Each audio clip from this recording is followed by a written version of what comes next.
मुझे बड़ी अफसोस से कहना पड़ रहा है कि हिमाचल प्रदेश में 2 और कोरोना वायरस पॉजिटिव केसेस निकले हैं। कुल मिला के इस वक्त अस्पताल में 18 लोग उपचाराधीन हैं। हिमाचल में कुल मिला के 35 केसेस हुए हैं।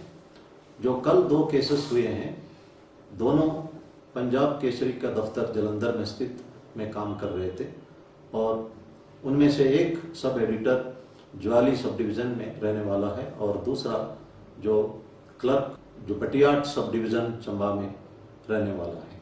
ये पहले से ही क्वारंटाइन में था।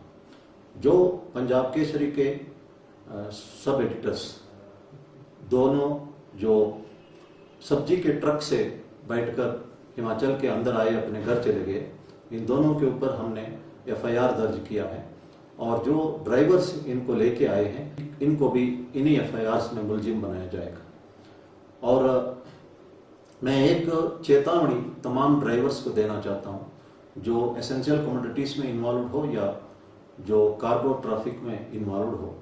ये अगर किसी दूसरे राज्य से व्यक्ति को अंदर लाने का प्रयास करेंगे उनके ऊपर एफआईआर होगा और जो अंदर आने का प्रयास करेगा उसके ऊपर भी कड़ी कार्रवाई होगी। इसलिए ये भारत सरकार का आदेश का सब पालना करें।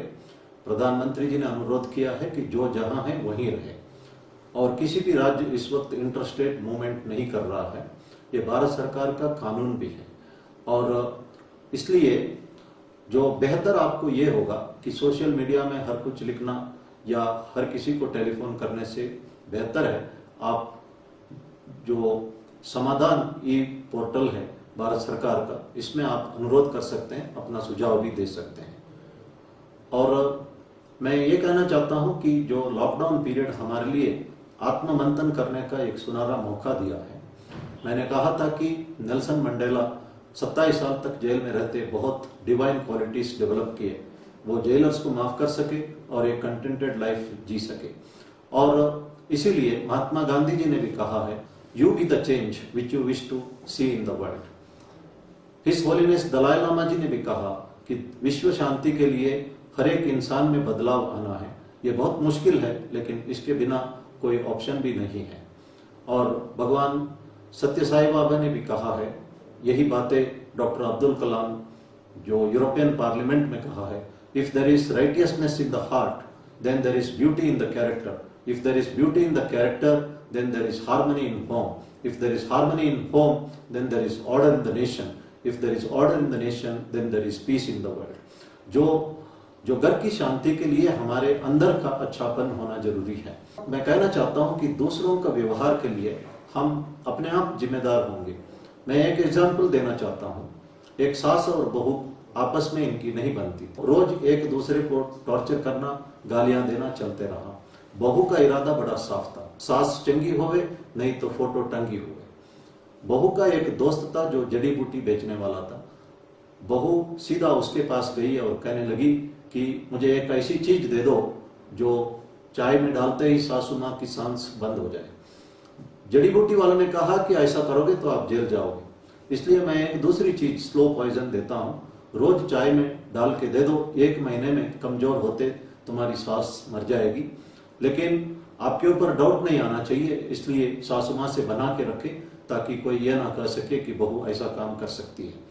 बहू ने पहला डोज दिया, बहू डर गई, इसलिए सासू माँ को खुश करने के लिए कुछ कदम उठाए। अगला दिन कुछ और तरीके उन्होंने अपनाया सासू माँ को खुश करने के लिए।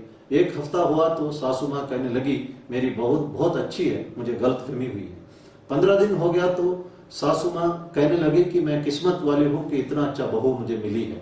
जब 25 दिन हो गया कि सासू माँ बहू का काम बहू सासू माँ का काम करने लगे। जब 30 दिन हो गया तो सासू माँ और बहू एक दूसरे से आधा घंटे से ज्यादा छोड़ नहीं सकते, इतना प्यार मोहब्बत आपस में हुई। बहू सीधा उस जड़ी बूटी बेचने वाले के पास गई और कहने लगी कि मैंने आखिरी डोज दे दिया, कल सवेरे सासू माँ मर जाएगी और लेकिन मैं उससे इतना प्यार करता हूं कि मैं उसके बिना जी नहीं सकती हूँ, आप कुछ तो करो। जड़ी बूटी वाले ने कहा कि ये मुझे शुरू में ही पता था, इसलिए मैंने शुरू में ही तंदुरुस्ती का टॉनिक दिया था। आपकी सासू माँ रोज से रोज जो है तंदुरुस्त होती जा रही है। हमने इस कहानी से यही सीखना है कि हमको जो अंदर अपने अंदर जो है मंथन करने की जरूरत है।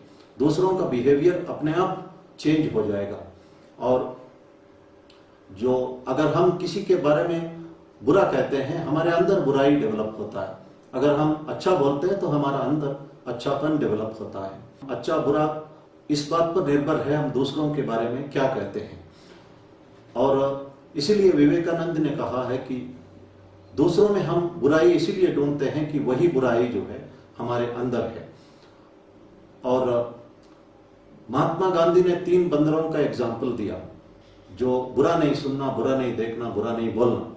हम इसको डेवलप करें, हम अच्छा ही बोले, अच्छा ही सुने, अच्छा ही देखे, अच्छा ही सोचे और अच्छा भी करते रहे। और एक दूसरे को तारीफ करना हमारा आदत होना चाहिए। और आपके बच्चे अगर अच्छा मार्क्स लेते हैं या अच्छा ड्राइंग करते हैं, हम जरूर तारीफ करके प्रोत्साहन करना चाहिए।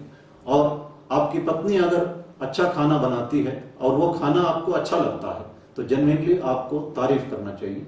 तारीफ जो है हमारी आदत बनना चाहिए। और ये महामारी का जो लॉकडाउन है हमें एक अपॉर्चुनिटी भी साबित हुआ है अपने अंदर देखने के लिए और अपने आप को सुधारने के लिए। दुनिया भर इस वक्त लोग अपने घर में बैठे हैं, करोड़ों लोग आत्ममंथन कर रहे हैं। और ये भी एक अपॉर्चुनिटी के तौर पर साबित हो रहा है।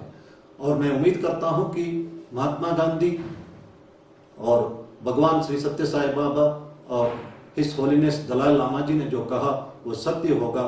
जो महामारी के उपरांत का दुनिया बेहतर होगा। धन्यवाद।